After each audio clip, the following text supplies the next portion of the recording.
Footwear in general is a very, very tough nut to crack. Mm.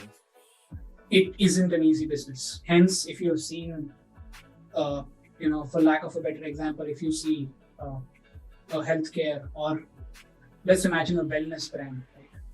You see a new wellness brand starting up every day. That's because manufacturing, sourcing is largely already organized. There are a few players who know the research, who know well. They are going to help you launch your initial set of products in India, right? And a lot of brands leverage them and get started. So getting started in these cases is much easier. But in the case of a footwear brand, right, or in the case of footwear, getting started and building everything is a very, very difficult journey. One, because footwear in itself requires massive amount of experience, right? Because the number of players that will be required to build a shoe is massive, right? Sole requires a different manufacturer, insole requires a different manufacturer, upper, packaging, lace, every product. Our shoe travels to about 7 to 10 different factories before actually being made, right? So building a product which is good, which is unique, is extremely difficult. If you're buying from China and just selling it off, then you're not a brand, you're a commodity.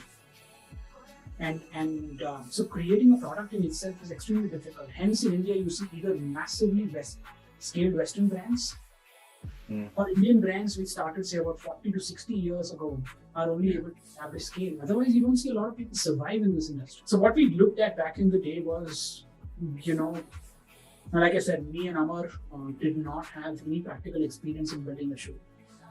But I think that's what differentiates us from the crowd, right? That's where we looked at not the product that we wanted to build, but the problem statement we wanted to solve and how big the problem statement could be.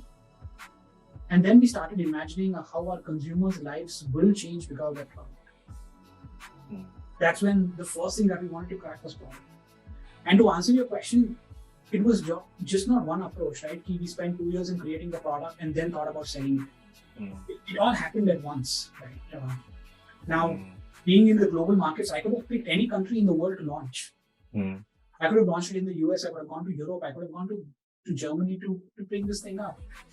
But the reason I picked India is because India as a market is largely unorganized, operates with a lot of unbranded products.